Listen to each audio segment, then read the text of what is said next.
I'm obsessed with the pain. I ingest, I retain, assess and I change. Possessed by the thought I'll be free one day from society's restraints. Money, clout, and fame, a disease, a plague. We all love to hate, have to play the game, have to make a name. All our insecurities are on this display. Is war with the enemy. Think that it was meant to be. Living in a time where disease is on every screen. I won't let them fester me. I know most are festering. Negativity is a plague for the mentally weak. No mercy, all I got is working. Never stop searching, never quench the thirsty. I'm toxic and psychotic with this logic. You can't stop it, it's been chronic since I was a boy, so neurotic and chaotic. To last with the webs I'm weaving, I could change the past with all I'm achieving. Got my foot on gas, never stop competing. If you break like glass, then this life's gonna eat them. Make mistakes real fast, then you learn how to beat them. If you take off the cast, you can see all the healing. If the pain's in the past, move on from the grief. Put your foot on the gas, no, never stop competing. I've been doing this, I'm on it. I just wanna be iconic. Sipping on a gin and tonic, got me going off on a mindless topic. If I ever play, I want it. You know that I'm always honest. Stay away from those who are toxic. Keep them out your face, no way, you don't want them. Don't try to drain my energy. The enemy is everything. It's mentally, unhealthily, spreading like a rare disease. But I won't let it get to me. I don't need your therapy. I can leave a legacy of leading by intensity. Come on, we can fight this. Freedom is priceless. Spread just like a virus. Living in a crisis. Do you feel courageous? Do you see greatness? Trust me, you can take it. Go on and take your aim. To last with the webs I'm weaving, I could change the past with all I'm achieving. Got my foot on gas, never stop competing. If you break like glass, then this life's gonna eat them. Make mistakes real fast, then you learn how to beat them. If you take off the gas, you can see all the healing. If the pain's in the past, move on from the green and put your foot on the gas. No, never stop competing.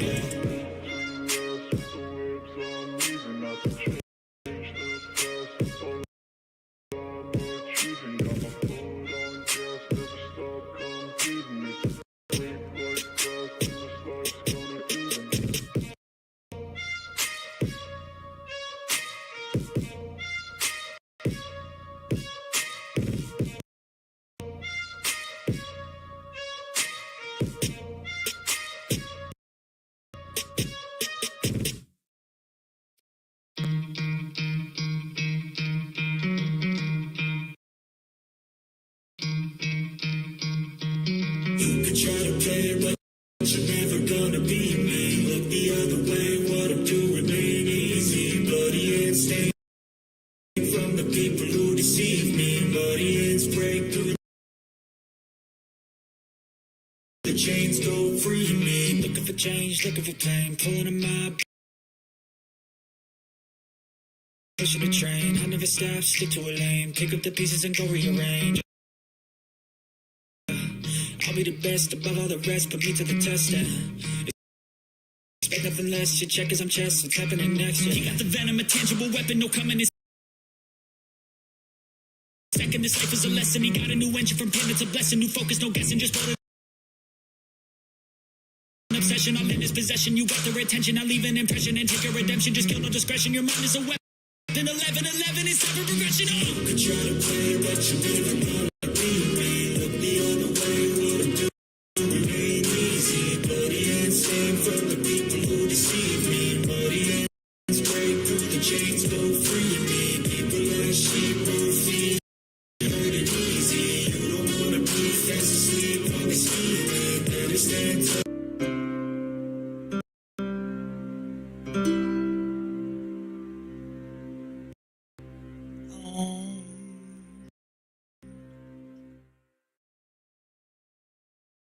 Dehumanized industrial civilization. Freud, by the way, also recognized the existence of this undercurrent of unease and wrote about it in his book Civilization and Its Discontents. But he did not recognize the true root of the unease and failed to realize that freedom from it is possible. This collective dysfunction has created a very unhappy and extraordinarily violent civilization that has become a threat not only to itself, but also to all life on the planet. So how can we be free of this affliction? Make it conscious. Observe the many ways in which unease, discontent, and tension arise within you through unnecessary judgment, resistance to what is, and denial of the now. Anything unconscious dissolves when you shine the light of consciousness on it. Once you know how to dissolve ordinary unconsciousness, the light of your presence will shine brightly, and it will be much easier to deal with deep unconsciousness whenever you feel its gravitational pull. However, ordinary unconsciousness may not be easy to detect initially because it is so normal. Make it a habit to monitor your mental-emotional state through self-observation. Am I at ease at this moment? Is a good question to ask yourself frequently. Or you can ask, what's going on inside me at this moment? Be at least as interested in what goes on inside you as what happens outside. If you get the inside right, the outside will fall into place. Primary reality is within, secondary reality without. But don't answer these questions immediately. Direct your attention inward. Have a look inside yourself. What kind of thoughts is your mind producing? What do you feel? Direct your attention into the body. Is there any tension? Once you detect that there's a low level of unease, the background static, see in what way you're avoiding, resisting, or denying life by denying the now. There are many ways in which people unconsciously resist the present moment. I will give you a few examples. With practice, your powers of self-observation, of monitoring your inner state, will become sharpened. Do you resent doing what you're doing? It may be your job, or you may have agreed to do something and are doing it, but part of you resents and resists it. Are you carrying unspoken resentment towards the person close to you? Do you realize that the energy you thus emanate is so harmful in its effects that you are in fact contaminating yourself as well as those around you? Have a good look inside. Is there even the slightest trace of resentment, unwillingness? If there is, observe it on both the mental and the emotional levels. What thoughts is your mind creating around this situation? Then look at the emotion, which is the body's reaction to those thoughts. Feel the emotion. Does it feel pleasant or unpleasant? Is it an energy that you would actually choose to have inside you? Do you have a choice? Maybe you are being taken advantage of. Maybe the activity you are engaged in is tedious. Maybe someone close to you is dishonest, irritating, or unconscious. But all this is irrelevant. Whether your thoughts and emotions about this situation are justified or not makes no difference. The fact is that you're resisting what is. You're making the present moment into an enemy. You're creating unhappiness, conflict between the inner and the outer. Your unhappiness is polluting not only your own inner being and those around you, but also the collective human psyche of which you are an inseparable part. The pollution of the planet is only an outward reflection of an inner psychic pollution. Millions of unconscious individuals not taking responsibility for their inner space. Either stop doing what you are doing, speak to the person concerned and express fully what you feel, or drop the negativity that your mind has created around the situation and that serves no purpose whatsoever except to strengthen a false sense of self. Recognizing its futility is important. Negativity is never the optimum way of dealing with any situation. In fact, in most cases it keeps you stuck in it, blocking real change. Anything that is done with negative energy will become contaminated by it, and in time give rise to more pain, more unhappiness. Furthermore, any negative inner state is contagious. Unhappiness spreads more easily than a physical disease. Through the law of resonance, it triggers and feeds latent negativity in others, unless they are immune, that is, highly conscious. Are you polluting the world or cleaning up the mess? You are responsible for your inner space. Nobody else is, just as you are responsible for the planet. As within, so without.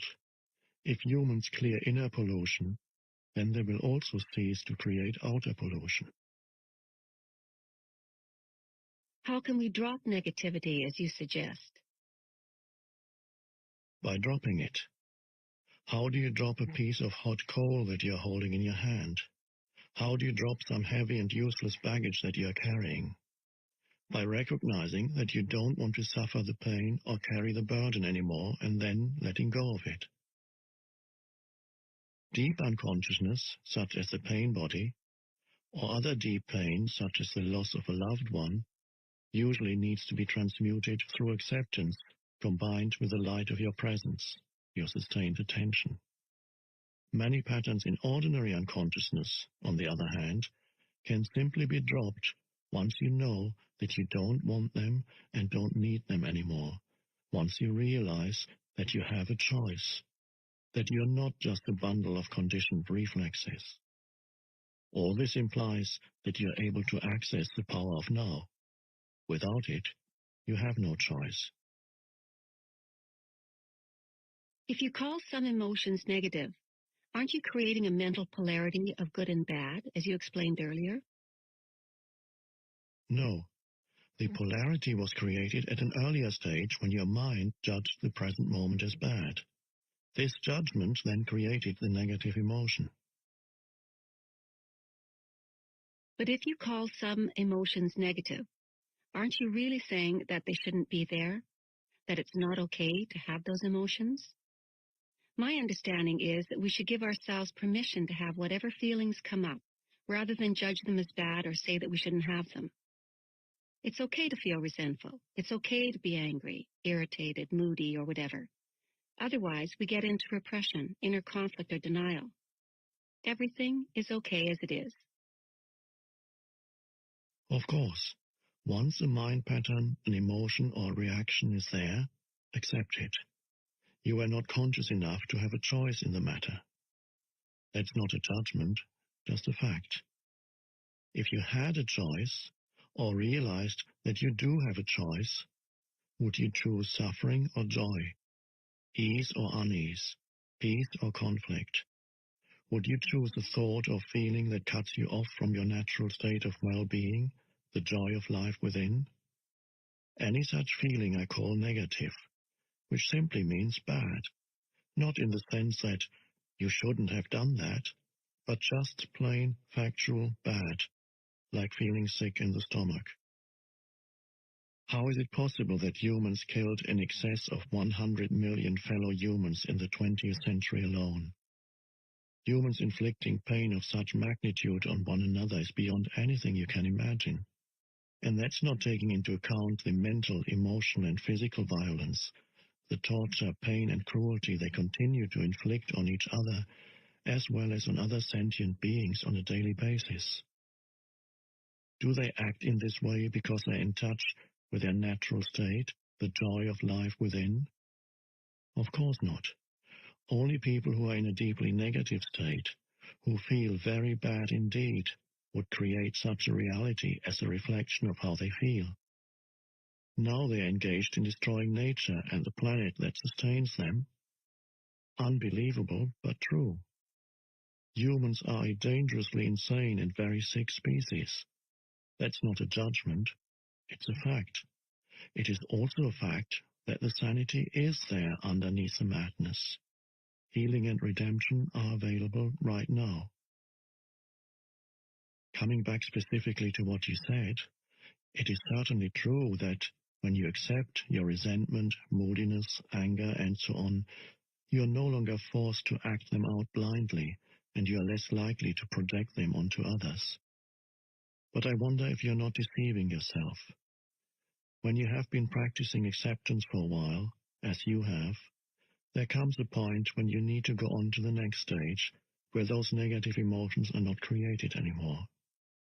If you don't, your acceptance just becomes a mental label that allows your ego to continue to indulge in unhappiness and so strengthen its sense of separation from other people, your surroundings, your here and now. As you know, separation is the basis for the ego's sense of identity. True acceptance would transmute those feelings at once. And if you really knew deeply that everything is okay, as you put it, and which of course is true, then would you have those negative feelings in the first place? Without judgment, without resistance to what is, they would not arise. You have an idea in your mind that everything is okay, but deep down you don't really believe it, and so the old mental-emotional patterns of resistance are still in place. That's what makes you feel bad. That's okay too. Are you defending your right to be unconscious, your right to suffer? Don't worry, nobody is going to take that away from you. Once you realize that a certain kind of food makes you sick, would you carry on eating that food and keep asserting that it is okay to be sick? Can you give me some more examples of ordinary unconsciousness? See if you can catch yourself complaining, in either speech or thought, about a situation you find yourself in, what other people do or say, your surroundings, your life situation, even the weather. To complain is always non-acceptance of what is. It invariably carries an unconscious negative charge. When you complain, you make yourself into a victim. When you speak out, you are in your power. So change the situation by taking action or by speaking out if necessary or possible. Leave the situation or accept it. All else is madness. Ordinary unconsciousness is always linked in some way with denial of the now. The now, of course, also implies the here. Are you resisting your here and now? Some people would always rather be somewhere else. Their here is never good enough. Through self-observation, find out if that is the case in your life. Wherever you are, be there totally. If you find your here and now intolerable, and it makes you unhappy, you have three options. Remove yourself from the situation, change it, or accept it totally. If you want to take responsibility for your life, you must choose one of those three options, and you must choose now. Then accept the consequences. No excuses, no negativity, no psychic pollution. Keep your inner space clear. If you take any action, leaving or changing your situation, drop the negativity first, if at all possible. Action arising out of insight into what is required is more effective than action arising out of negativity. Any action is often better than no action, especially if you have been stuck in an unhappy situation for a long time. If it is a mistake, at least you learn something, in which case it's no longer a mistake. If you remain stuck, you learn nothing. Is fear preventing you from taking action?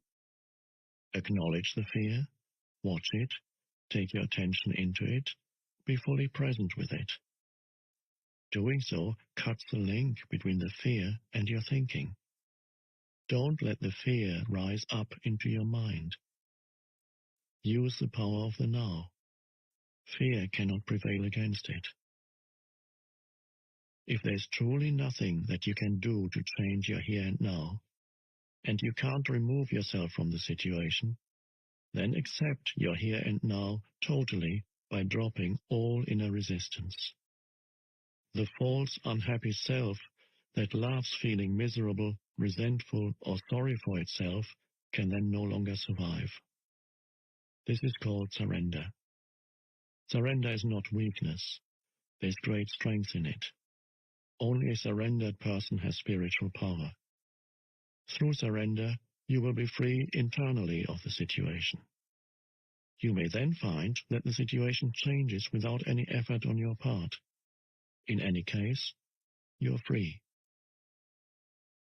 Or is there something that you should be doing but are not doing it?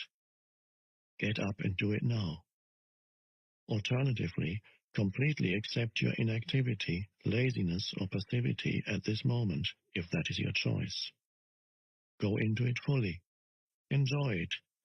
Be as lazy or inactive as you can. If you go into it fully and consciously, you will soon come out of it. Or maybe you won't. Either way, there's no inner conflict, no resistance, no negativity. Are you stressed? Are you so busy getting to the future that the present is reduced to a means of getting there? Stress is caused by being here, but wanting to be there, or being in the present, but wanting to be in the future. It's a split that tears you apart inside. To create and live with such an inner split is insane. The fact that everyone else is doing it doesn't make it any less insane. If you have to, you can move fast, work fast, or even run, without projecting yourself into the future and without resisting the present. As you move, work, run, do it totally. Enjoy the flow of energy, the high energy of that moment. Now you are no longer stressed, no longer splitting yourself in two, just moving, running, working, and enjoying it. Or you can drop the whole thing and sit on a park bench. But when you do, watch your mind. It may say, "You should be working. You're wasting time." Observe the mind. Smile at it. Does the past take up a great deal of your attention? Do you frequently talk and think about it, either positively or negatively? The great things that you have achieved, your adventures or experiences, or your victim story and the dreadful things that were done to you, or maybe what you did to someone else? Are your thought processes creating guilt, pride, resentment, anger, regret, or self-pity? Then you are not only reinforcing a false sense of self, but are also helping to accelerate your body's aging process by creating an accumulation of past in your psyche.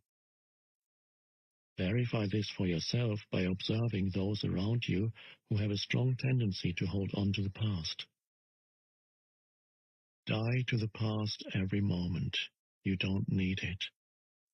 Only refer to it when it is absolutely relevant to the present. Feel the power of this moment and the fullness of being. Feel your presence.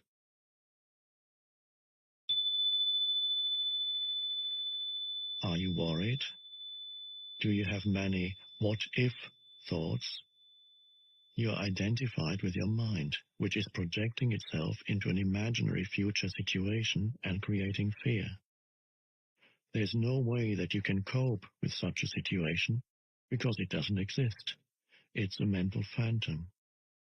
You can stop this health and life-corroding insanity simply by acknowledging the present moment.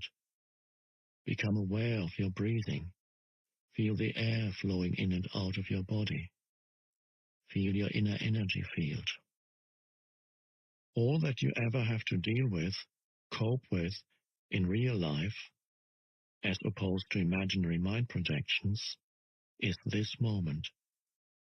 Ask yourself what problem you have right now. Not next year, tomorrow, or 5 minutes from now. What is wrong with this moment? You can always cope with the now, but you can never cope with the future. Nor do you have to. The answer, the strength, the right action or the resource will be there when you need it. Not before, not after. One day I'll make it. Is your goal taking up so much of your attention that you reduce the present moment to a means to an end? Is it taking the joy out of your doing? Are you waiting to start living? If you develop such a mind pattern, no matter what you achieve or get, the present will never be good enough. The future will always seem better. A perfect recipe for permanent dissatisfaction and non-fulfillment. Don't you agree? Are you a habitual waiter? How much of your life do you spend waiting? What I call small-scale waiting is waiting in line at the post office, in a traffic jam, at the airport, or waiting for someone to arrive, to finish work, and so on. Large-scale waiting is waiting for the next vacation, for a better job, for the children to grow up, for a truly meaningful relationship, for success, to make money, to be important, to become enlightened. It is not uncommon for people to spend their whole life waiting to start living. Waiting is a state of mind. Basically, it means that you want the future. You don't want the present. You don't want what you've got, and you want what you haven't got. With every kind of waiting, you unconsciously create inner conflict between your here and now, where you don't want to be, and the projected future, where you want to be. This greatly reduces the quality of your life by making you lose the present. There's nothing wrong with striving to improve your life situation. You can improve your life situation, but you cannot improve your life. Life is primary. Life is your deepest inner being. It is already whole, complete, perfect. Your life situation consists of your circumstances and your experiences. There's nothing wrong with setting goals and striving to achieve things. The mistake lies in using it as a substitute for the feeling of life, for being. The only point of access for that is the now. You are then like an architect who pays no attention to the foundation of a building, but spends a lot of time working on the superstructure. For example, many people are waiting for prosperity. It cannot come in the future. When you honor, acknowledge, and fully accept your present reality, where you are, who you are, what you are doing right now, when you fully accept what you have got, you are grateful for what you have got, grateful for what is, grateful for being. Gratitude for the present moment and the fullness of life now is true prosperity. It cannot come in the future. Then, in time, that prosperity manifests for you in various ways. If you are dissatisfied with what you've got, or even frustrated or angry about your present lack, that may motivate you to become rich. But even if you do make millions, you will continue to experience the inner condition of lack. And deep down, you will continue to feel unfulfilled. You may have many exciting experiences that money can buy, but they will come and go, and always leave you with an empty feeling and the need for further physical or psychological gratification. You won't abide in being, and so feel the fullness of life now that alone is true prosperity. So give up waiting as a state of mind. When you catch yourself slipping into waiting, snap out of it. Come into the present moment. Just be and enjoy being. If you are present, there's never any need for you to wait for anything. So next time somebody says, "Sorry to have kept you waiting," you can reply, "That's all right, I wasn't waiting. I was just standing here enjoying myself. Enjoy in myself." These are just a few of the habitual mind strategies for denying the present moment that are part of ordinary unconsciousness. They are easy to overlook because they are so much a part of normal living, the background static of perpetual discontent. But the more you practice monitoring your inner mental-emotional state, the easier it will be to know when you've been trapped in past or future, which is to say, unconscious, and to awaken out of the dream of time into the present. But beware, the false unhappy self, based on mind identification, lives on time. It knows that the present moment is its own death, and so it feels very threatened by it. It will do all it can to take you out of it. It will try to keep you trapped in time. I can see the truth of what you are saying, but I still think that we must have purpose in our life's journey. Otherwise, we just drift. And purpose means future, doesn't it? How do we reconcile that with living in the present? When you're on a journey, it is certainly helpful to know where you're going, or at least the general direction in which you're moving. But don't forget, the only thing that is ultimately real about your journey is the step that you're taking at this moment. That's all there ever is. Your life's journey has an outer purpose and an inner purpose. The outer purpose is to arrive at your goal or destination, to accomplish what you set out to do, to achieve this or that, which of course implies future. But if your destination, or the steps you're going to take in the future, take up so much of your attention that they become more important to you than the step you're taking now, then you completely miss the journey's inner purpose, which has nothing to do with where you are going or what you are doing, but everything to do with how. It has nothing to do with future, but everything to do with the quality of your consciousness at this moment. The outer purpose belongs to the horizontal dimension of space and time. The inner purpose concerns a deepening of your being in the vertical dimension of the timeless now. Your outer journey may contain 1,000,000 steps.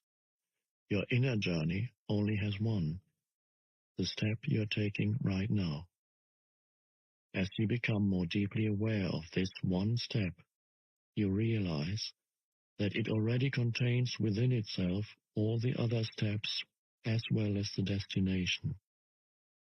This one step then becomes transformed into an expression of perfection, an act of great beauty and quality. It will have taken you into being, and the light of being will shine through it. This is both the purpose and the fulfillment of your inner journey, the journey into yourself.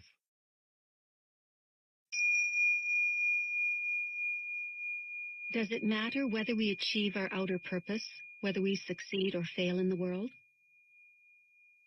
It will matter to you as long as you haven't realized your inner purpose. After that, the outer purpose is just a game that you may continue to play simply because you enjoy it. It is also possible to fail completely in your outer purpose, and at the same time totally succeed in your inner purpose. Or the other way around, which is actually more common, outer riches and inner poverty, or to gain the world and lose your soul, as Jesus puts it. Ultimately, of course, every outer purpose is doomed to fail sooner or later, simply because it is subject to the law of impermanence of all things. The sooner you realize that your outer purpose cannot give you lasting fulfillment, the better. When you have seen the limitations of your outer purpose, you give up your unrealistic expectation that it should make you happy, and you make it subservient to your inner purpose. You mentioned that thinking or talking about the past unnecessarily is one of the ways in which we avoid the present. But apart from the past that we remember and perhaps identify with, isn't there another level of past within us that is much more deep-seated? I'm talking about the unconscious past that conditions our lives, especially through early childhood experiences, perhaps even past life experiences. And then there is our cultural conditioning, which has to do with where we live geographically and the historic time period in which we live, All these things determine how we see the world, how we react, what we think, what kind of relationships we have, how we live our lives. How could we ever become conscious of all that or get rid of it? How long would that take? And even if we did, what would there be left? What is left when illusion ends? There is no need to investigate the unconscious past in you except as it manifests at this moment as a thought, an emotion, a desire, a reaction, or an external event that happens to you. Whatever you need to know about the unconscious past in you, the challenges of the present will bring it out. If you delve into the past, it will become a bottomless pit. There's always more. You may think that you need more time to understand the past or become free of it. In other words, that the future will eventually free you of the past. This is a delusion. Only the present can free you of the past. More time cannot free you of time. Access the power of now. That is the key. What is the power of now? None other than the power of your presence, your consciousness liberated from thought forms. So, deal with the past on the level of the present. The more attention you give to the past, the more you energize it, and the more likely you are to make a self out of it. Don't misunderstand. Attention is essential, but not to the past as past. Give attention to the present. Give attention to your behavior, to your reactions, moods, thoughts, emotions, fears, and desires as they occur in the present. There's the past in you. If you can be present enough to watch all those things, not critically or analytically, but non-judgmentally, then you are dealing with the past and dissolving it through the power of your presence. You cannot find yourself by going into the past. You find yourself by coming into the present. Isn't it helpful to understand the past and so understand why we do certain things, react in certain ways, or why we unconsciously create our particular kind of drama, patterns in relationships, and so on? As you become more conscious of your present reality, you may suddenly get certain insights as to why your conditioning functions in those particular ways. For example, why your relationships follow certain patterns, and you may remember things that happened in the past or see them more clearly. That is fine and can be helpful, but it is not essential. What is essential is your conscious presence. That dissolves the past. That is the transformative agent. So don't seek to understand the past, but be as present as you can. The past cannot survive in your presence. It can only survive in your absence.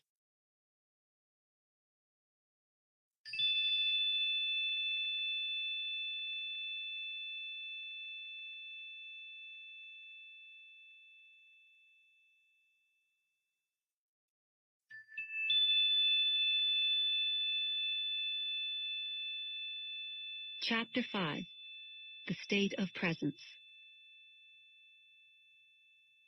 You keep talking about the state of presence as the key.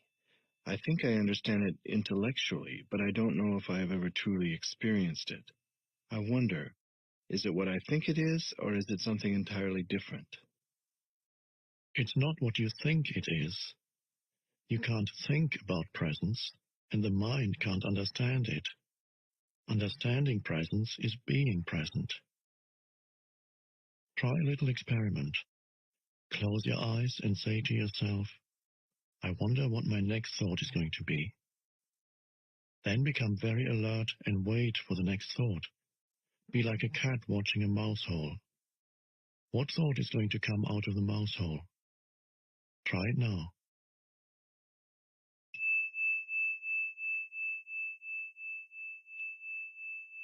Well,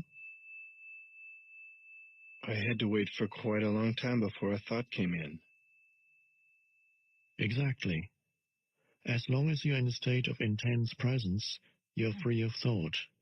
You're still, yet highly alert. The instant your conscious attention sinks below a certain level, thought rushes in. The mental noise returns. The stillness is lost. You're back in time.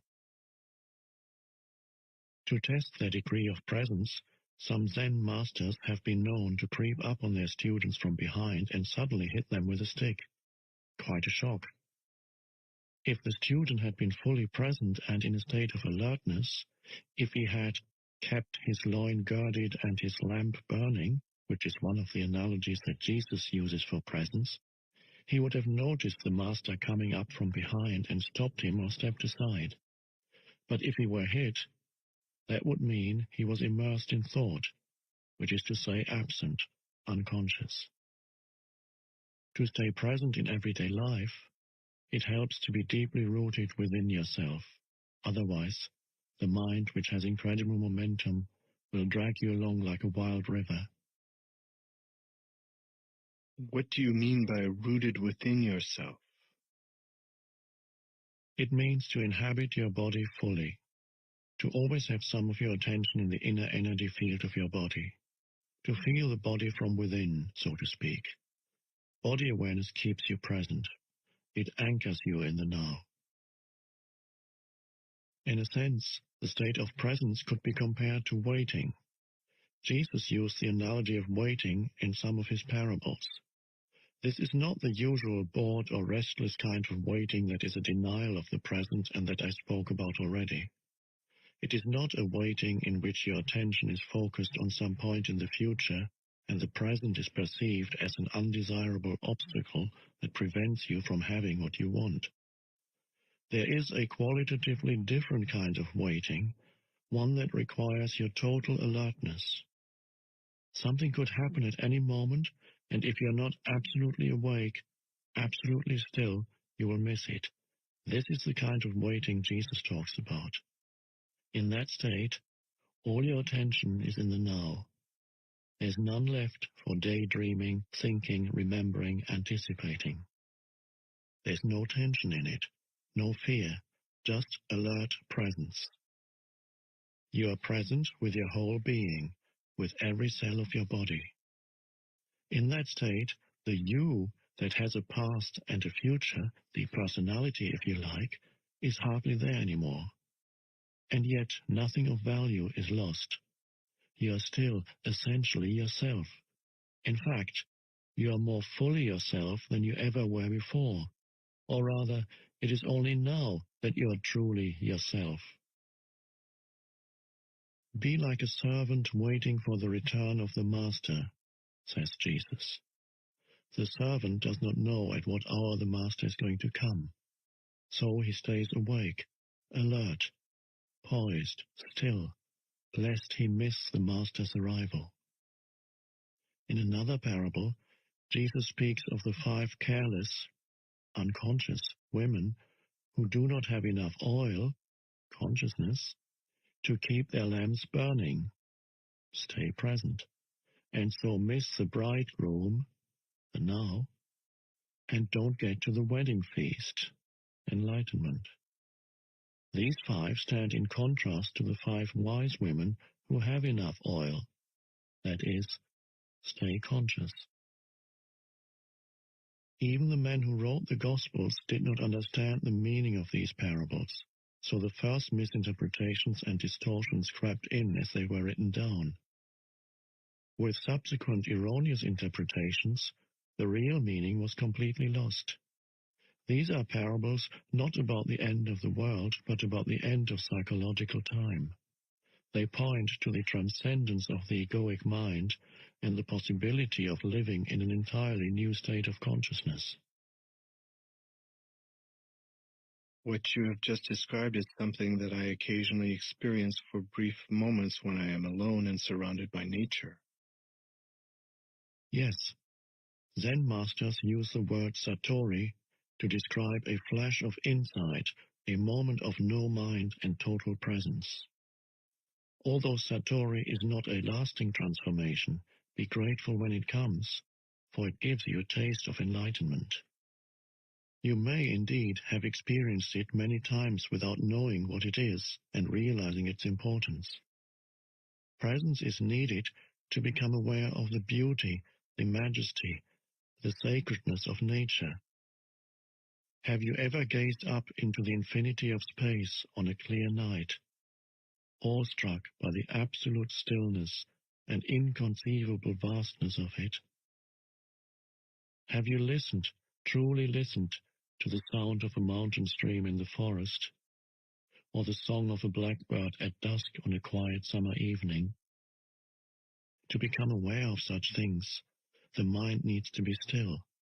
You have to put down for a moment your personal baggage of problems, of past and future, as well as all your knowledge.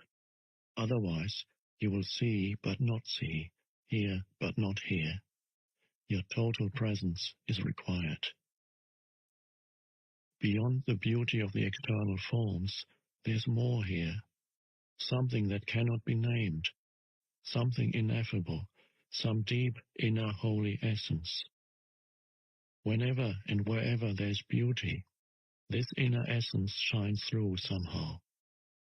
It only reveals itself to you when you are present. Could it be that this nameless essence and your presence are one and the same? Would it be there without your presence? Go deeply into it. Find out for yourself.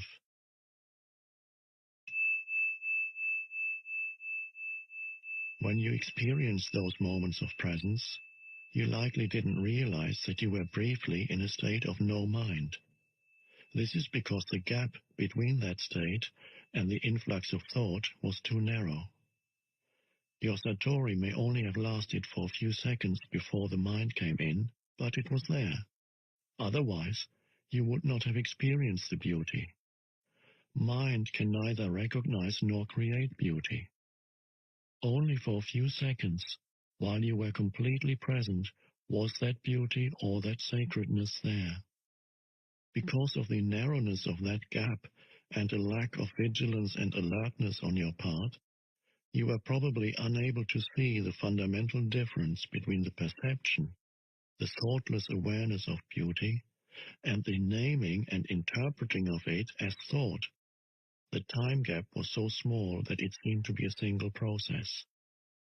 The truth is, however, that the moment thought came in, all you had was a memory of it. The wider the time gap between perception and thought, the more depth says to you as a human being, which is to say, the more conscious you are. Many people are so imprisoned in their minds that the beauty of nature does not really exist for them. They might say, "What a pretty flower," but that's just a mechanical mental labeling. Because they are not still, not present, they don't truly see the flower, don't feel its essence, its holiness, just as they don't know themselves, don't feel their own essence, their own holiness. Because we live in such a mind-dominated culture, most modern art, architecture, music, and literature are devoid of beauty, of inner essence, with very few exceptions. The reason is that the people who create those things cannot, even for a moment, free themselves from their mind. So they are never in touch with that place within where true creativity and beauty arise. The mind left to itself creates monstrosities, and not only in art galleries. Look at our urban landscapes and industrial wastelands.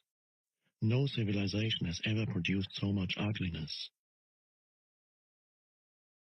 Is presence the same as being? When you become conscious of being, what is really happening is that being becomes conscious of itself. When being becomes conscious of itself, that's presence. Since being, consciousness, and life are synonymous, we could say that presence means consciousness becoming conscious of itself, or life attaining self-consciousness. But don't get attached to the words, and don't make an effort to understand this. There's nothing that you need to understand before you can become present. I do understand what you just said, but it seems to imply that being, the ultimate transcendental reality, is not yet complete, that it is undergoing a process of development.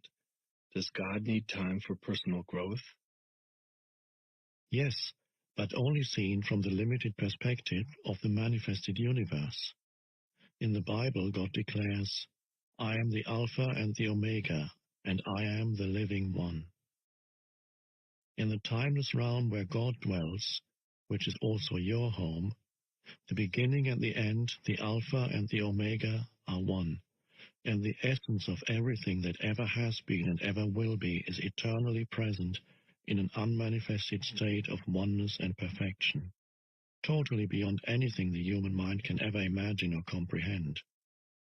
In our world of seemingly separate forms, however, timeless perfection is an inconceivable concept.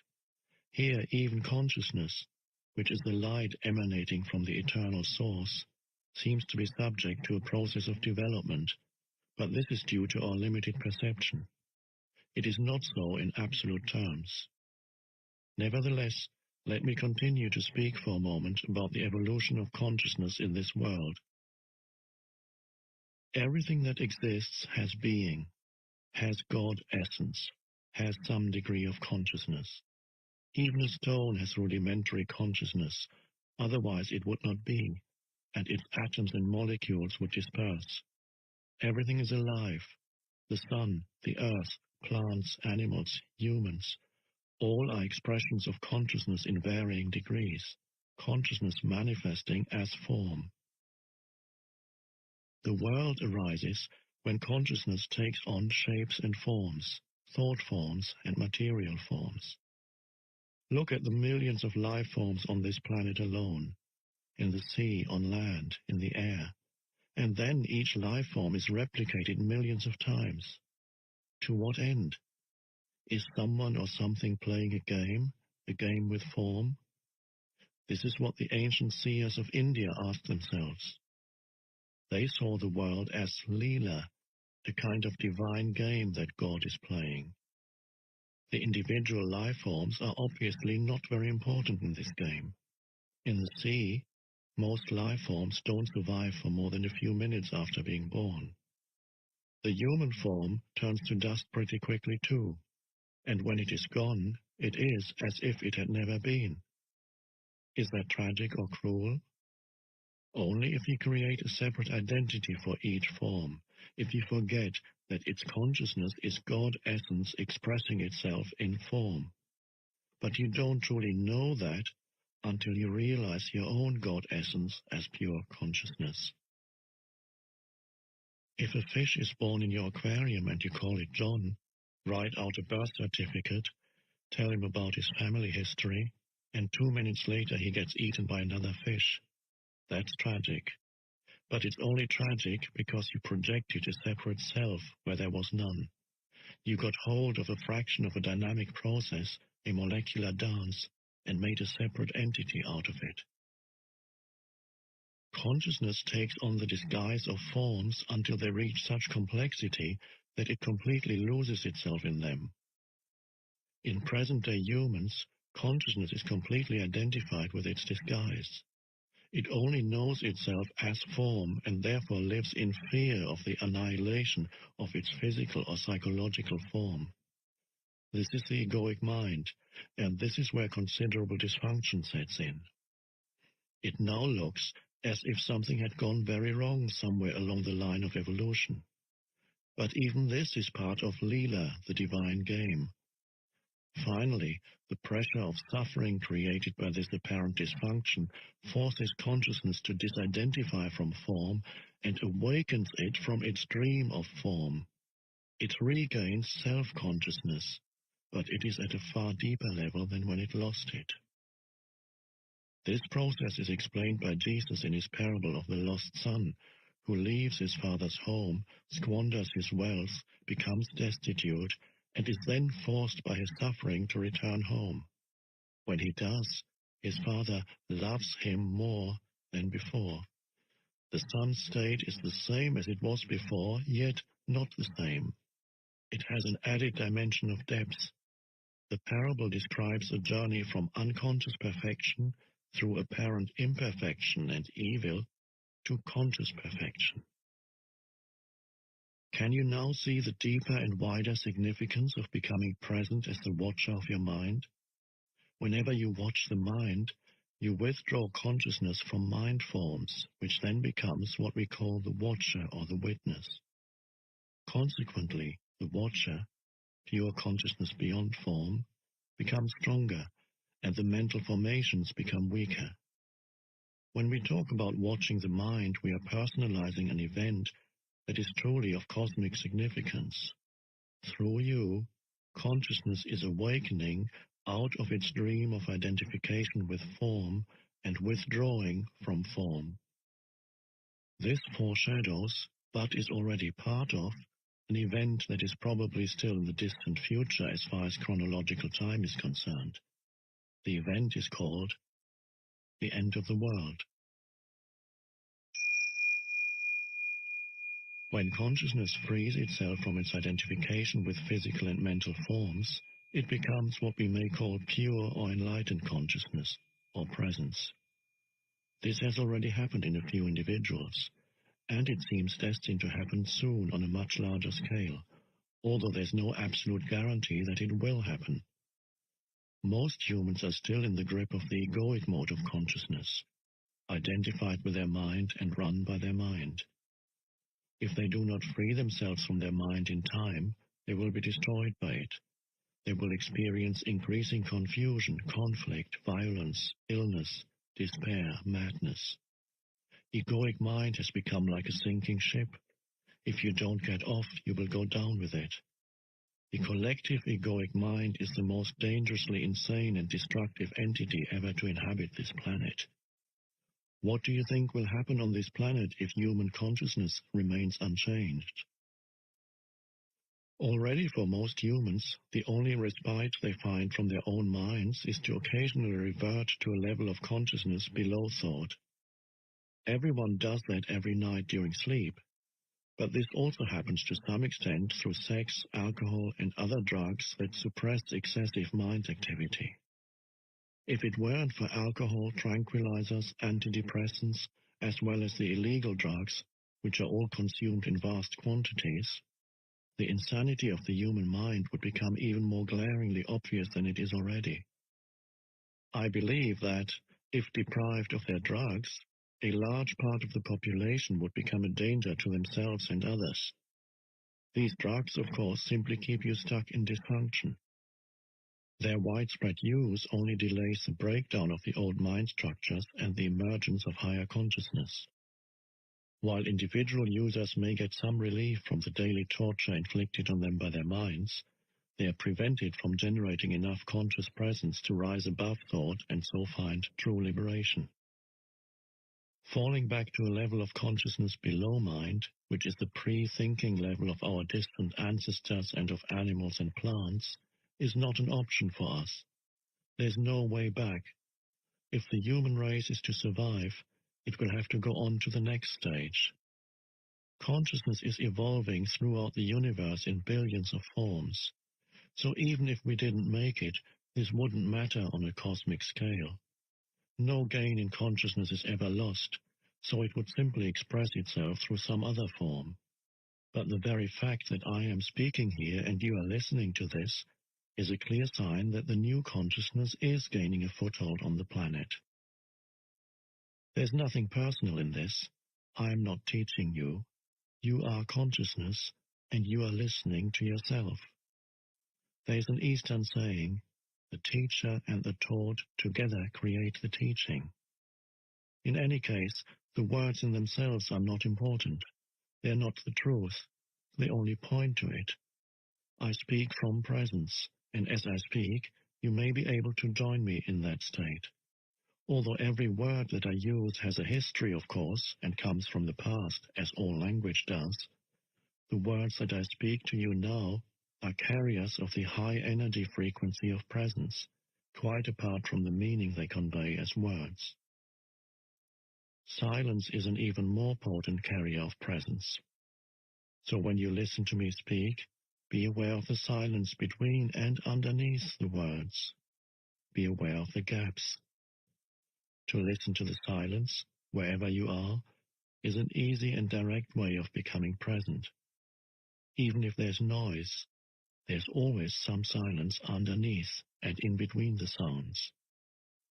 Listening to the silence immediately creates stillness inside you. Only the stillness in you can perceive the silence outside.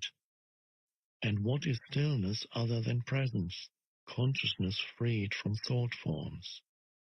Here's the living realization of what we have been talking about. Don't get attached to any one word. You can substitute Christ for presence if that is more meaningful to you. Christ is your God essence, or the self, as it is sometimes called in the East. The only difference between Christ and presence is that Christ refers to your indwelling divinity, regardless of whether you are conscious of it or not, whereas presence means your awakened divinity or God essence. Many misunderstandings and false beliefs about Christ will clear if you realize that there is no past or future in Christ. To say that Christ was or will be is a contradiction in terms. Jesus was. He was a man who lived 2,000 years ago and realized divine presence, his true nature. And so he said, "Before Abraham was, I am." He did not say, "I already existed before Abraham was born." That would have meant that he was still within the dimension of time and form identity. The words "I am," used in a sentence that starts in the past tense, indicate a radical shift, a discontinuity in the temporal dimension. It is a Zen-like statement of great profundity. Jesus attempted to convey directly, not through discursive thought, the meaning of presence, of self-realization. He had gone beyond the consciousness dimension governed by time into the realm of the timeless. The dimension of eternity had come into this world. And eternity, of course, does not mean endless time, but no time. Thus the man Jesus became Christ, a vehicle for pure consciousness. And what is God's self-definition in the Bible? Did God say, "I have always been and I always will be"? Of course not. That would have given reality to past and future. God said, "I am that I am." No time here, just presence. The second coming of Christ is a transformation of human consciousness, a shift from time to presence, from thinking to pure consciousness, not the arrival of some man or woman. If Christ were to return tomorrow in some externalized form, what could he or she possibly say to you other than this? "I am the truth. I am divine presence. I am eternal life. I am within you. I am here. I am now."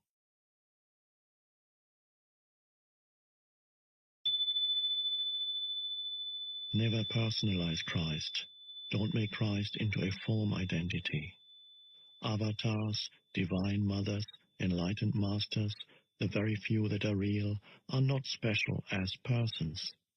Without a false self to uphold, defend, and feed, they are more simple, more ordinary than the ordinary man or woman. Anyone with a strong ego would regard them as insignificant, or, more likely, not see them at all. If you are drawn to an enlightened teacher, it is because there's already enough presence in you to recognize presence in another. There were many people who did not recognize Jesus or the Buddha, as there are and always have been many people who are drawn to false teachers. Egos are drawn to bigger egos. Darkness cannot recognize light. Only light can recognize light. So don't believe that the light is outside you, or that it can only come through one particular form. If only your master is an incarnation of God, then who are you?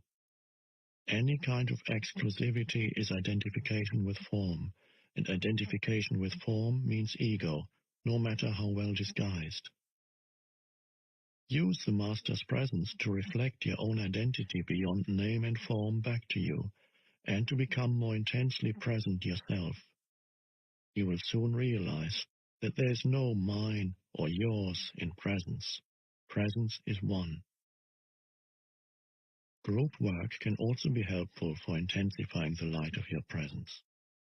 A group of people coming together in a state of presence generates a collective energy field of great intensity. It not only raises the degree of presence of each member of the group, but also helps to free the collective human consciousness from its current state of mind dominance. This will make the state of presence increasingly more accessible to individuals. However, unless at least one member of the group is already firmly established in it and thus can hold the energy frequency of that state, the egoic mind can easily reassert itself and sabotage the group's endeavors. Although group work is invaluable, it is not enough, and you must not come to depend on it. Nor must you come to depend on a teacher or a master, except during the transitional period when you are learning the meaning and practice of presence.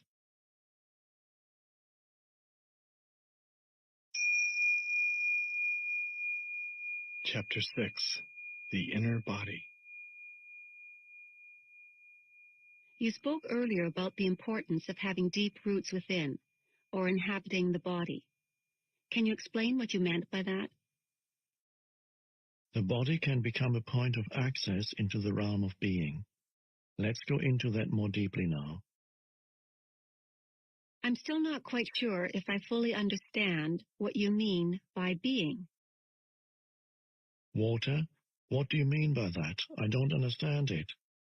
This is what a fish would say if it had a human mind. Please stop trying to understand being. You have already had significant glimpses of being, but the mind will always try to squeeze it into a little box and then put a label on it.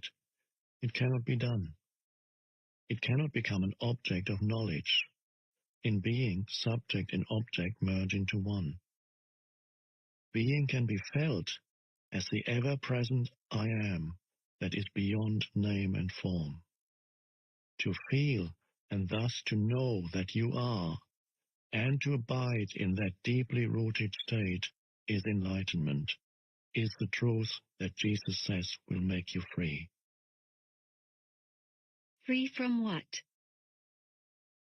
Free from the illusion that you are nothing more than your physical body and your mind.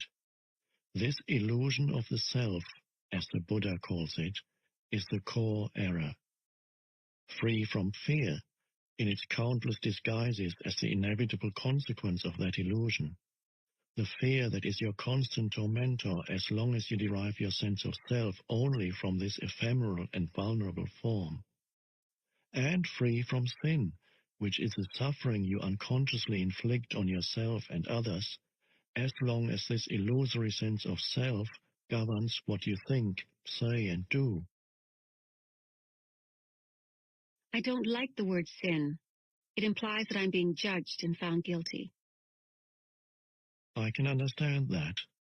Over the centuries, many erroneous views and interpretations have accumulated around words such as sin, due to ignorance, misunderstanding, or desire to control, but they contain an essential core of truth.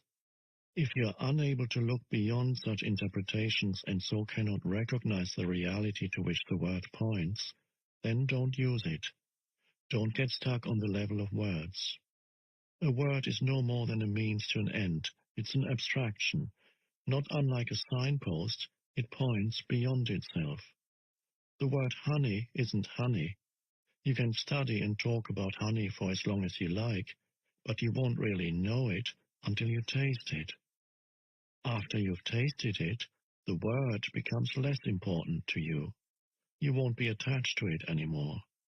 Similarly, you can talk or think about God continuously for the rest of your life, but does that mean you know or have even glimpsed the reality to which the word points? It really is no more than an obsessive attachment to a signpost, a mental idol. The reverse also applies. If, for whatever reason, you disliked the word honey, that might prevent you from ever tasting it. If you had a strong aversion to the word God, which is a negative form of attachment, you may be denying not just the word, but also the reality to which it points. you would be cutting yourself off from the possibility of experiencing that reality. All this is, of course, intrinsically connected with being identified with your mind. So, if a word doesn't work for you anymore, then drop it and replace it with one that does work. If you don't like the word sin, then call it unconsciousness or insanity. That may get you closer to the truth, the reality behind the word, than a long misused word like sin, and leaves little room for guilt. I don't like those words either. They imply that there is something wrong with me. I am being judged. Of course there's something wrong with you, and you're not being judged. I don't mean to offend you personally, but do you not belong to the human race that has killed over 100 million members of their own species in the 20th century alone? You mean guilt by association? It is not a question of guilt, but as long as you are run by the egoic mind, you are part of the collective insanity. Perhaps you haven't looked very deeply into the human condition in its state of dominance by the egoic mind. Open your eyes and see the fear, the despair, the greed, and the violence that are all pervasive. See the heinous cruelty and suffering on an unimaginable scale that humans have inflicted and continue to inflict on each other as well as on other life forms on the planet. You don't need to condemn, just observe. That is sin. That is insanity. That is unconsciousness. Above all, don't forget to observe your own mind. Seek out the root of the insanity there. You said that identification with our physical form is part of the illusion. So how can the body, the physical form, bring you to a realization of being? The body that you can see and touch cannot take you into being. But that visible and tangible body is only an outer shell, or rather a limited and distorted perception of a deeper reality. In your natural state of connectedness with being, this deeper reality can be felt every moment as the invisible inner body, the animating presence within you. So to inhabit the body is to feel the body from within, to feel the life inside the body and thereby come to know that you are beyond the outer form. But that is only the beginning of an inward journey that will take you ever more deeply into a realm of great stillness and peace, yet also of great power and vibrant life.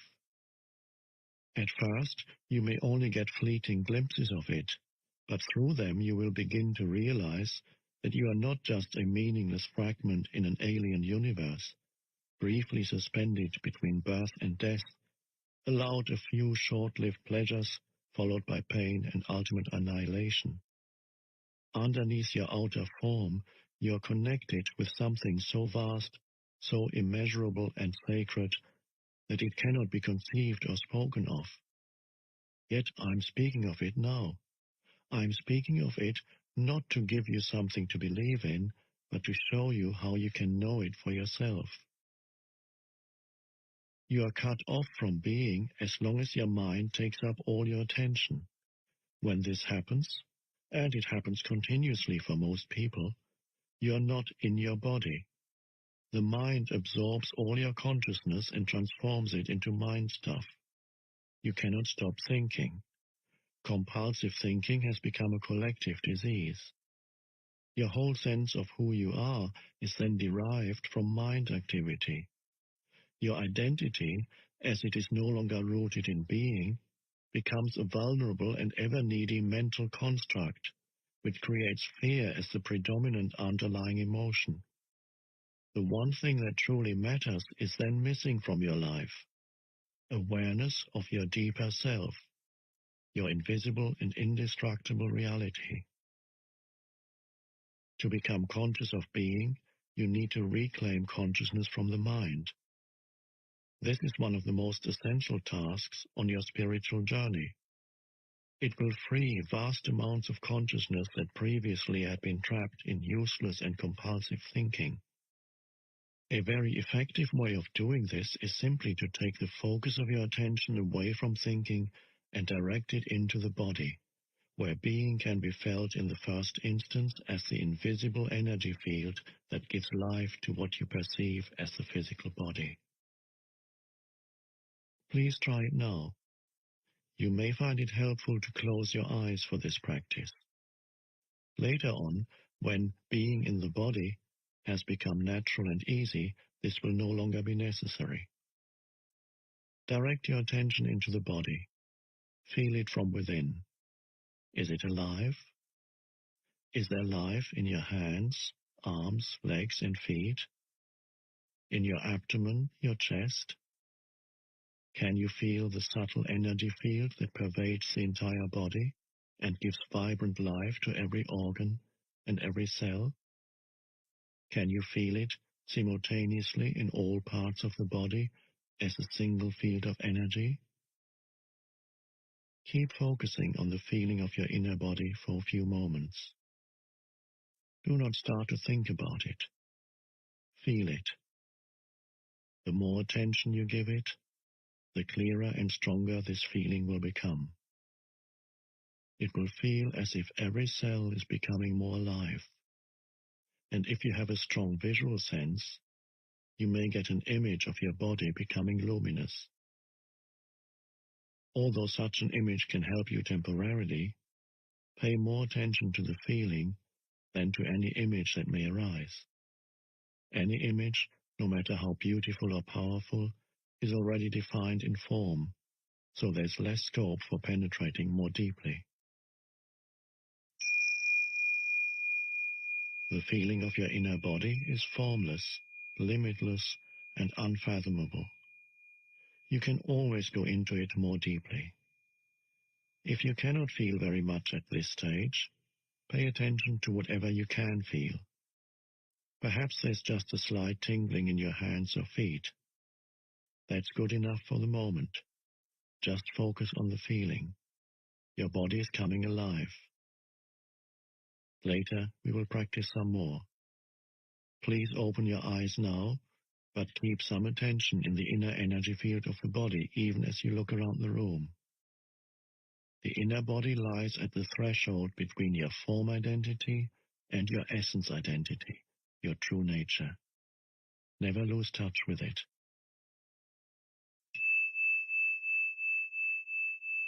Why have most religions condemned or denied the body? It seems that spiritual seekers have always regarded the body as a hindrance, or even as sinful. Why have so few seekers become finders? On the level of the body, humans are very close to animals. All the basic bodily functions, pleasure, pain, breathing, eating, drinking, defecating, sleeping, the drive to find a mate and procreate, and of course birth and death, we share with the animals. A long time after their fall from a state of grace and oneness into illusion, humans suddenly woke up in what seemed to be an animal body, and they found this very disturbing. Don't fool yourself, you are no more than an animal. This seemed to be the truth that was staring them in the face. But it was too disturbing a truth to tolerate. Adam and Eve saw that they were naked, and they became afraid. Unconscious denial of their animal nature set in very quickly. The threat that they might be taken over by powerful instinctual drives and revert back to complete unconsciousness was indeed a very real one. Shame and taboos appeared around certain parts of the body and bodily functions, especially sexuality. The light of their consciousness was not yet strong enough to make friends with their animal nature, to allow it to be, and even enjoy that aspect of themselves, let alone to go deeply into it, to find the divine hidden within it, the reality within the illusion. So they did what they had to do. They began to disassociate from their body. They now saw themselves as having a body rather than just being it. When religions arose, this disassociation became even more pronounced as the "you are not your body" belief.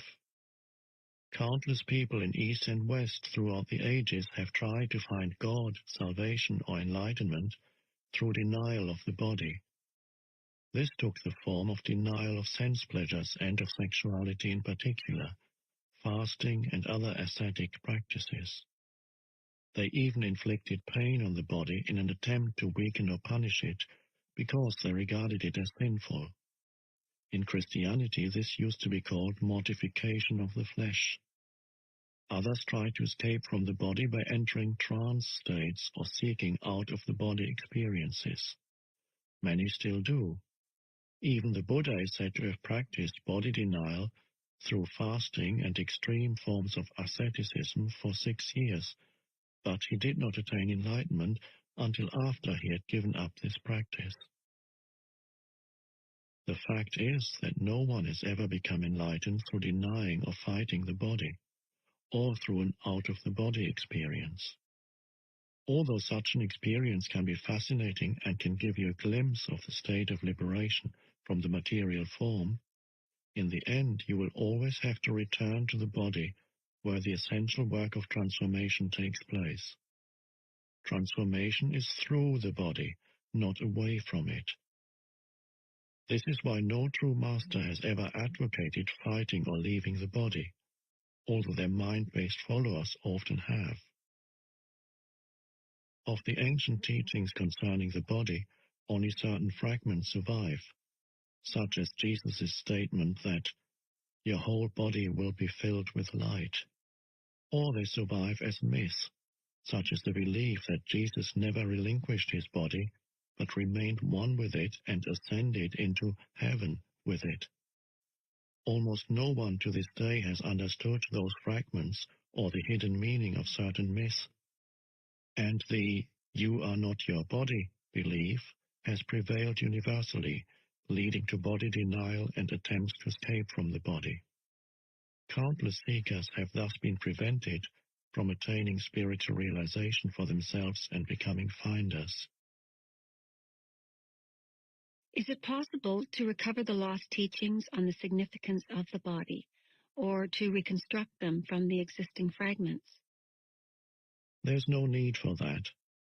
All spiritual teachings originate from the same source. In that sense, there is and always has been only one master, who manifests in many different forms.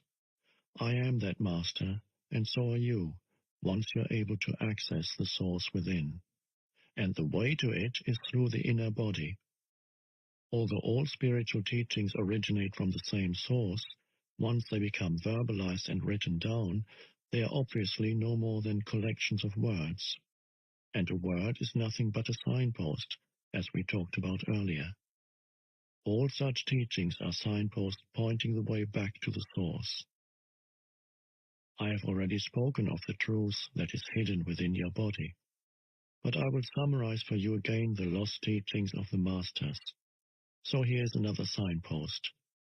Please endeavor to feel your inner body as you listen.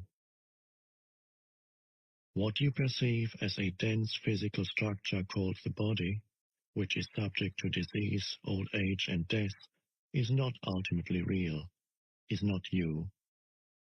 It is a misperception of your essential reality that is beyond birth and death, and is due to the limitations of your mind, which, having lost touch with being, creates the body as evidence of its illusory belief in separation and to justify its state of fear. But do not turn away from the body, for within that symbol of impermanence, limitation, and death that you perceive as the illusory creation of your mind is concealed the splendor of your essential and immortal reality. Do not turn your attention elsewhere in your search for the truth, for it is nowhere else to be found but within your body. Do not fight against the body, for in doing so you are fighting against your own reality. You are your body. The body that you can see and touch is only a thin, illusory veil. Underneath it lies the invisible inner body, the doorway into being, into life unmanifested. Through the inner body, you are inseparably connected to this unmanifested one life, birthless, deathless, eternally present. Through the inner body, you are forever one with God.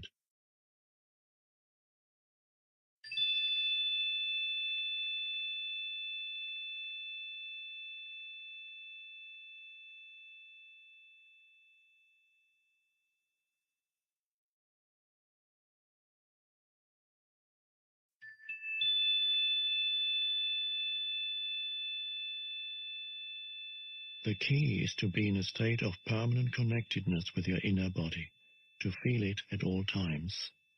This will rapidly deepen and transform your life.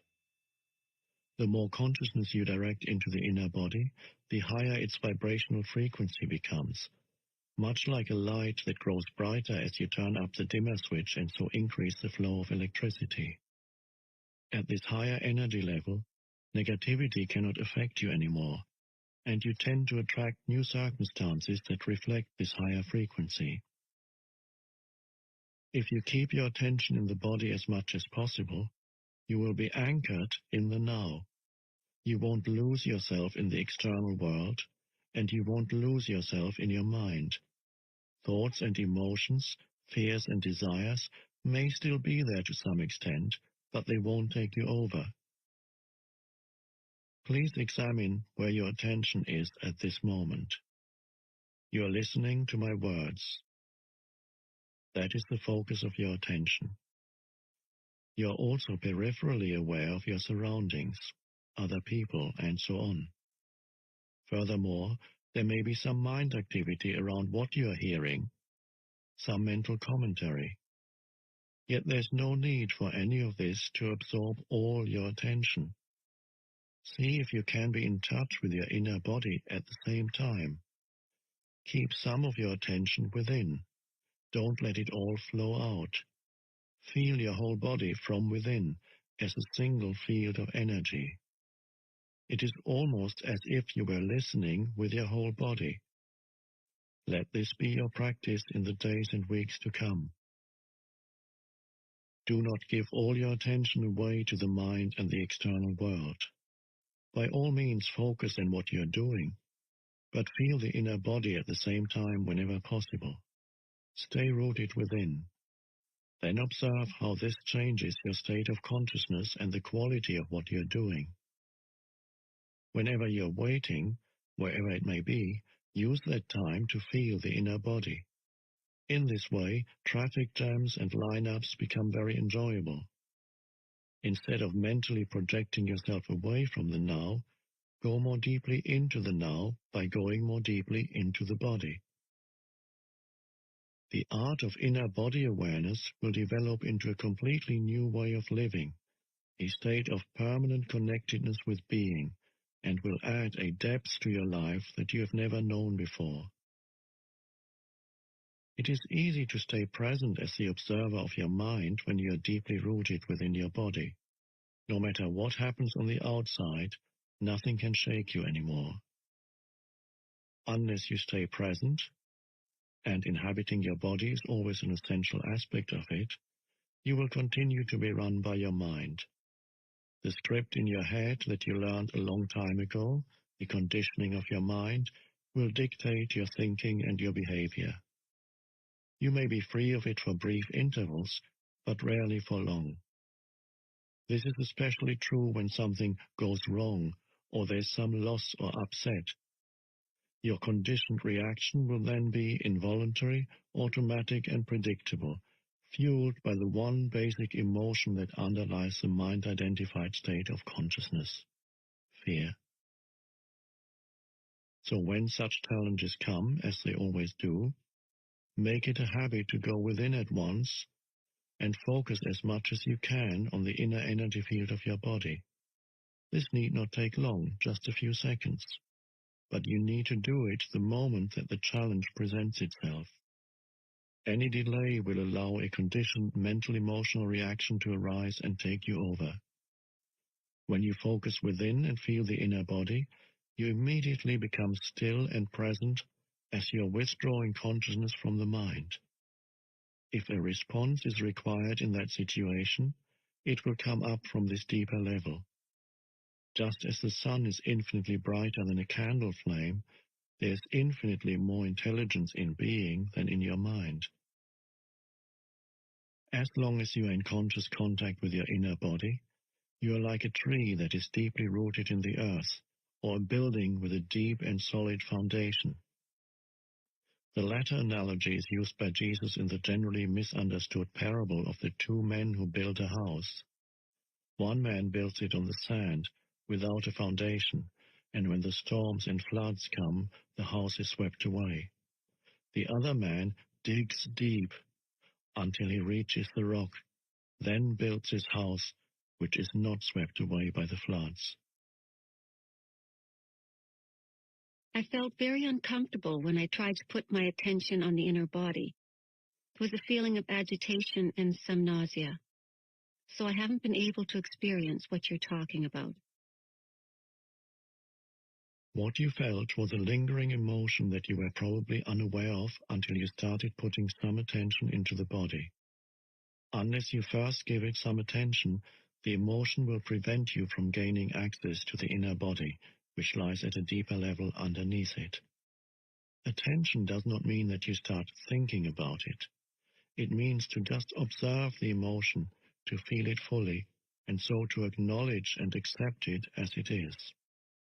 Some emotions are easily identified: anger, fear, grief, and so on.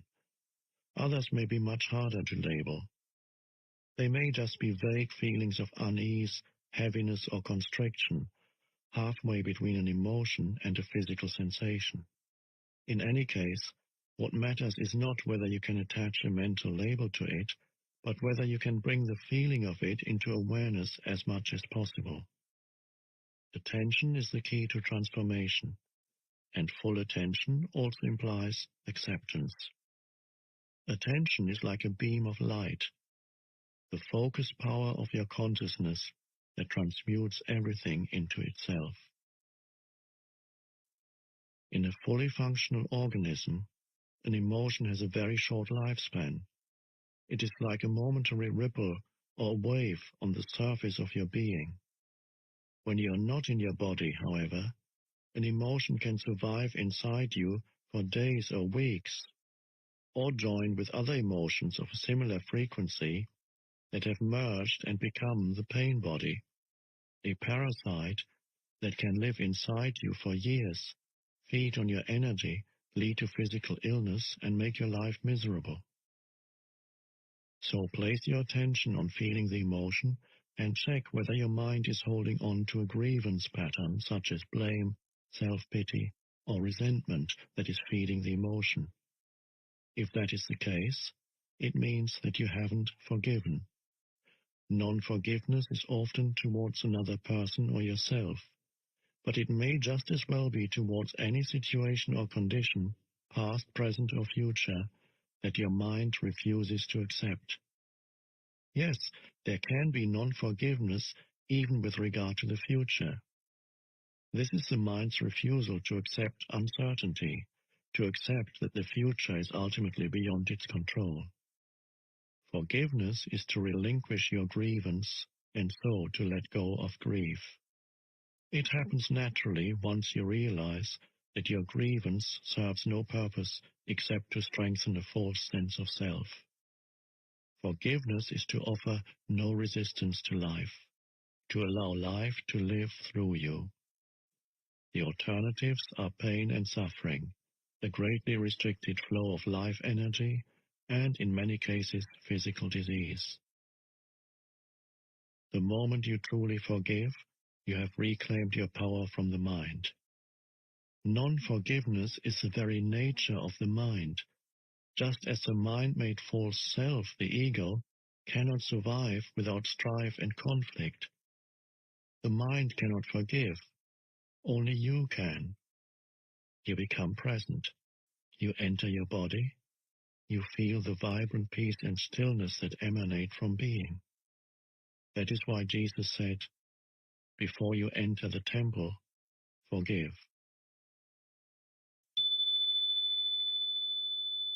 What is the relationship between presence and the inner body? Presence is pure consciousness. consciousness that has been reclaimed from the mind, from the world of form. The inner body is your link with the unmanifested, and in its deepest aspect is the unmanifested, the source from which consciousness emanates as light emanates from the sun. Awareness of the inner body is consciousness remembering its origin and returning to the source. Is the unmanifested the same as being?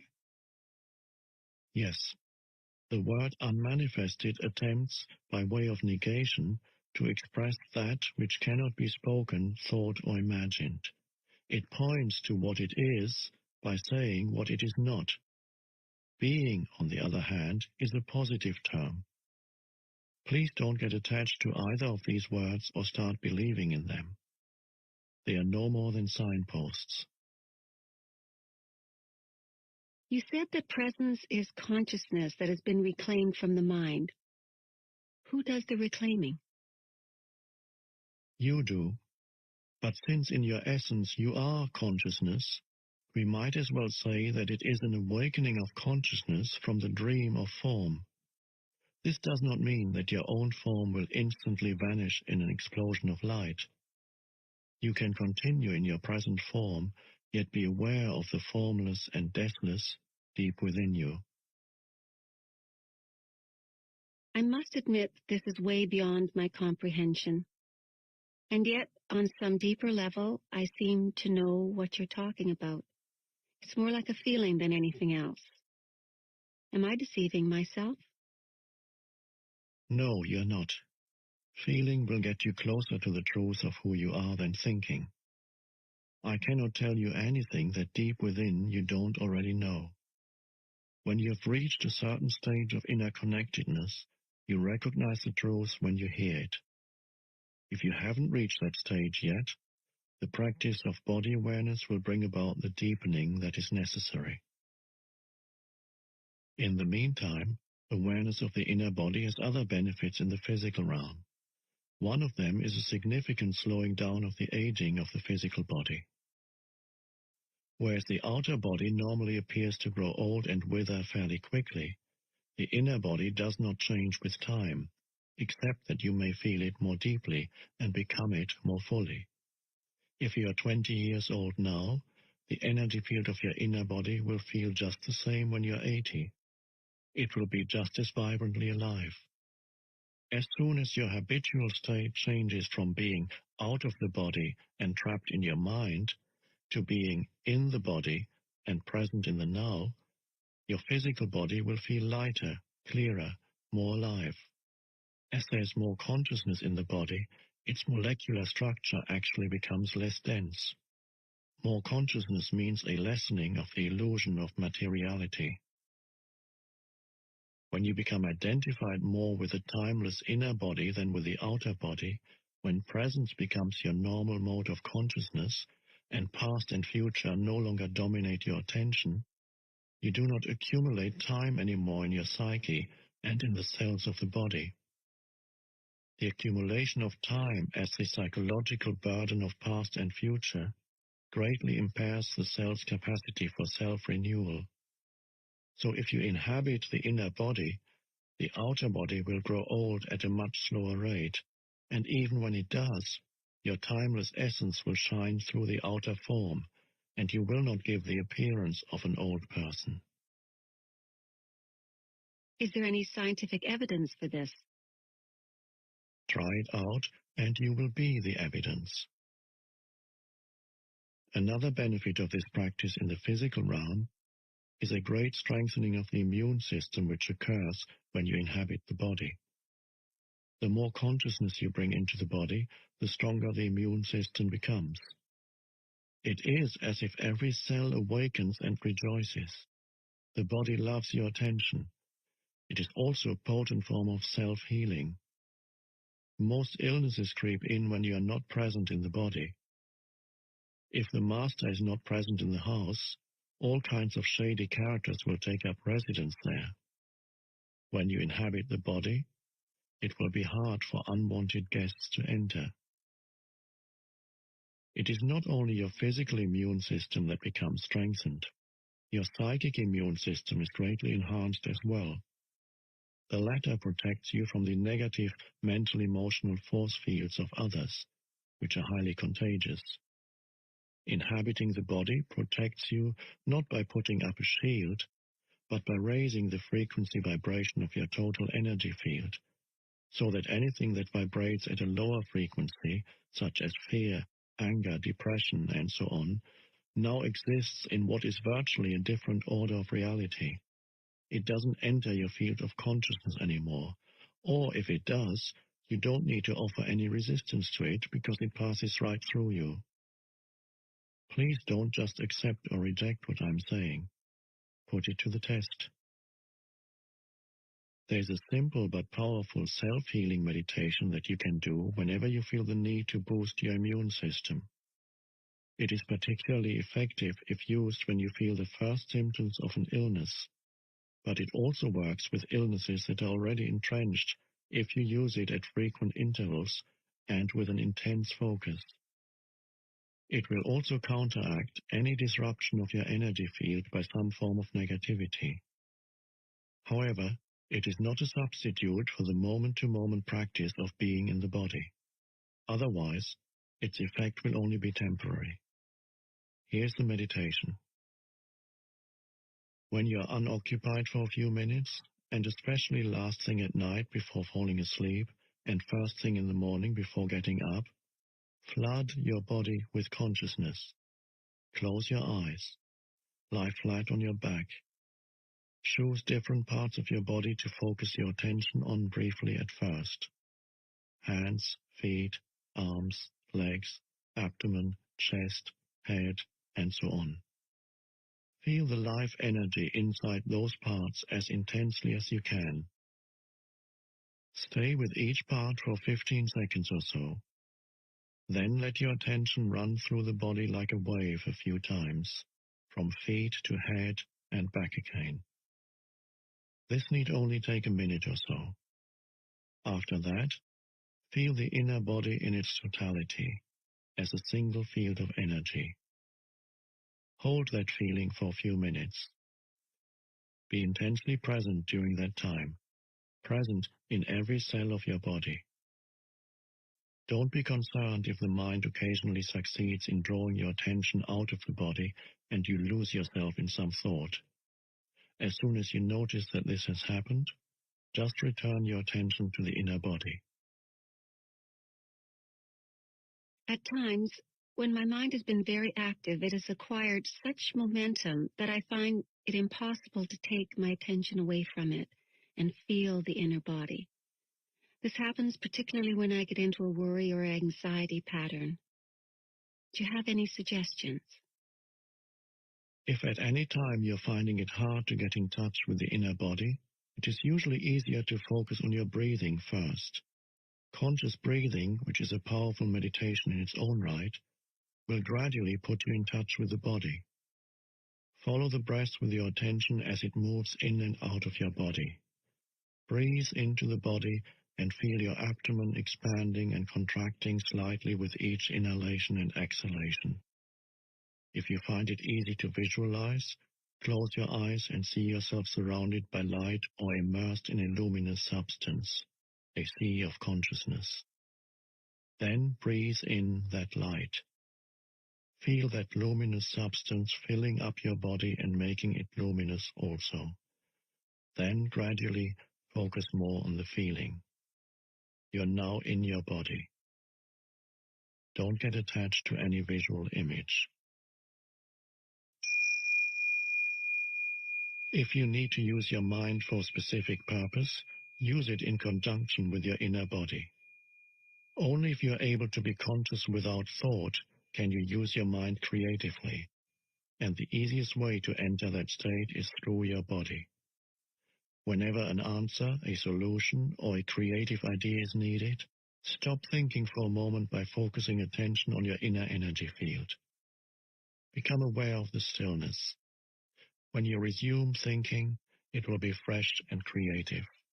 In any thought activity, make it a habit to go back and forth every few minutes or so between thinking and an inner kind of listening, and inner stillness.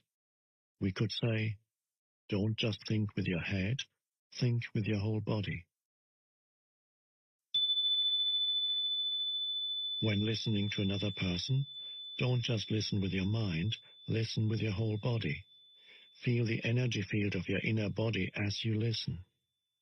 That takes attention away from thinking and creates a still space that enables you to truly listen without the mind interfering. You are giving the other person space to be. It is the most precious gift you can give. Most people don't know how to listen because the major part of their attention is taken up by thinking. They pay more attention to that than to what the other person is saying, and none at all to what really matters, the being of the other person underneath the words and the mind. Of course, you cannot feel someone else's being except through your own. This is the beginning of the realization of oneness, which is love. At the deepest level of being, you are one with all that is. Most human relationships consist mainly of minds interacting with each other, not of human beings communicating, being in communion. No relationship can thrive in that way, and that is why there is so much conflict in relationships. When the mind is running your life, conflict, strife, and problems are inevitable. Being in touch with your inner body creates a clear space of no mind, within which the relationship can flower.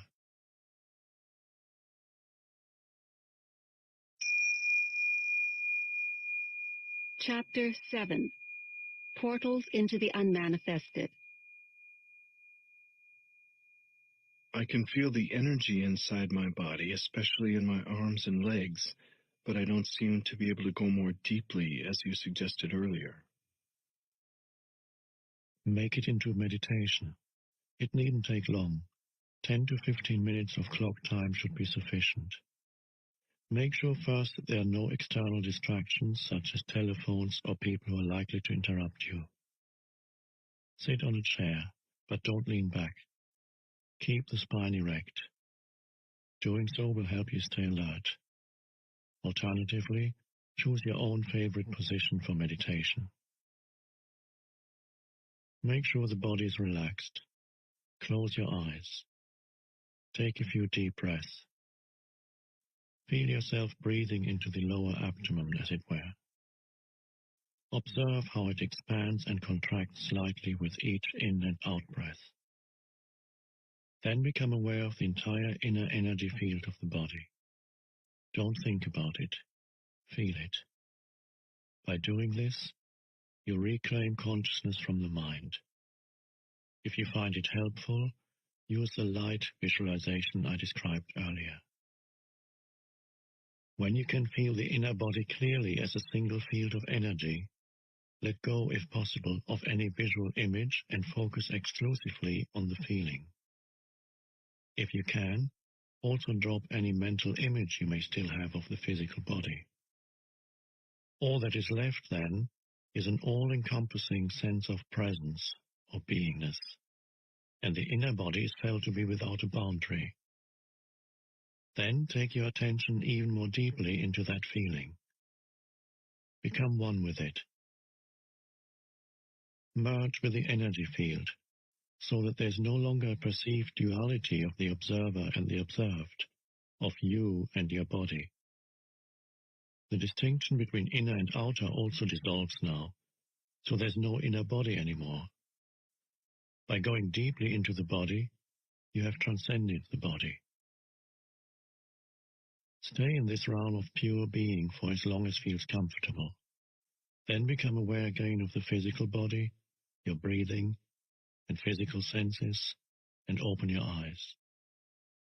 Look at your surroundings for a few minutes in a meditative way, that is, without labeling them mentally, and continue to feel the inner body as you do so.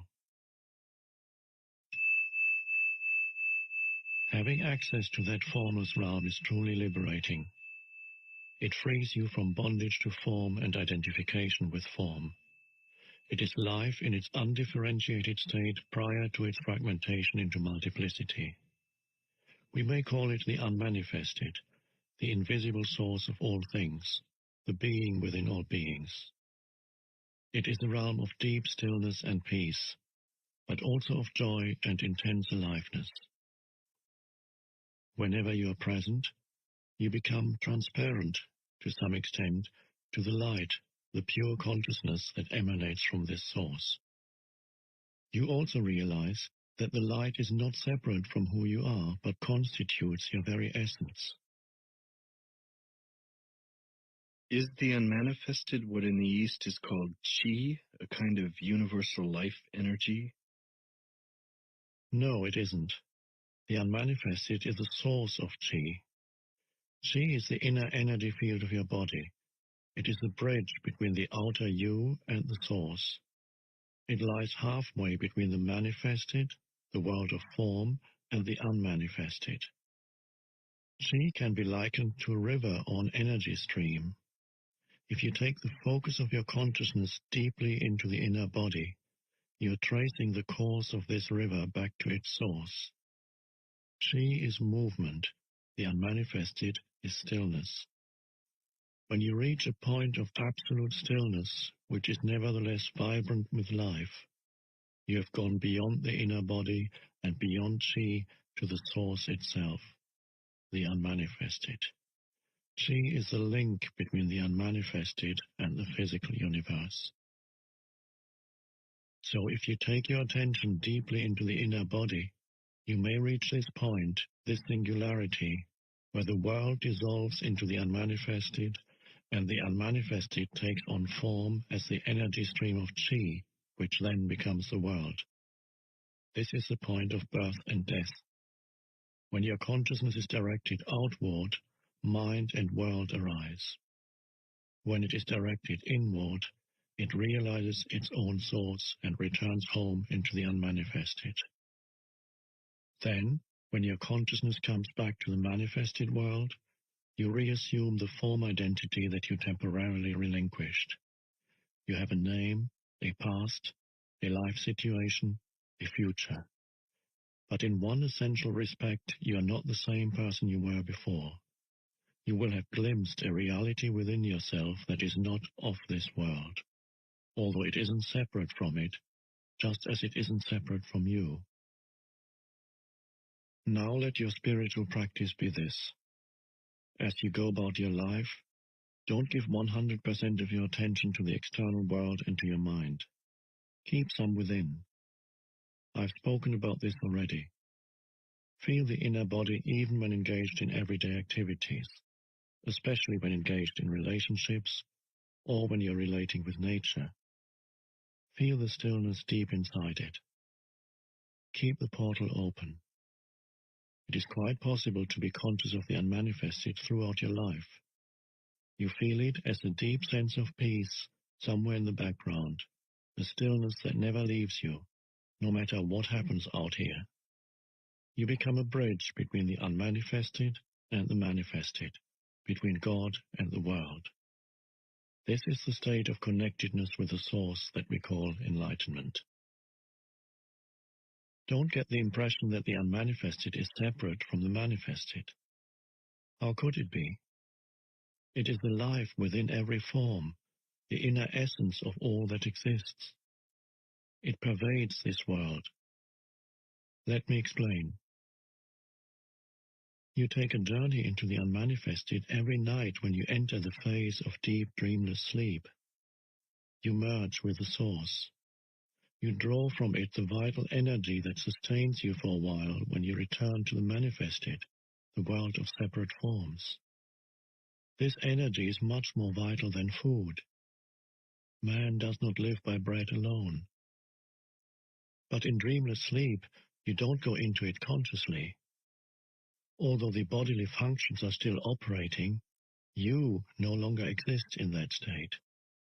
Can you imagine what it would be like to go into dreamless sleep with full consciousness? It is impossible to imagine it, because that state has no content. The unmanifested does not liberate you until you enter it consciously. That's why Jesus did not say, "The truth will make you free," but rather, "You will know the truth, and the truth will make you free." This is not a conceptual truth.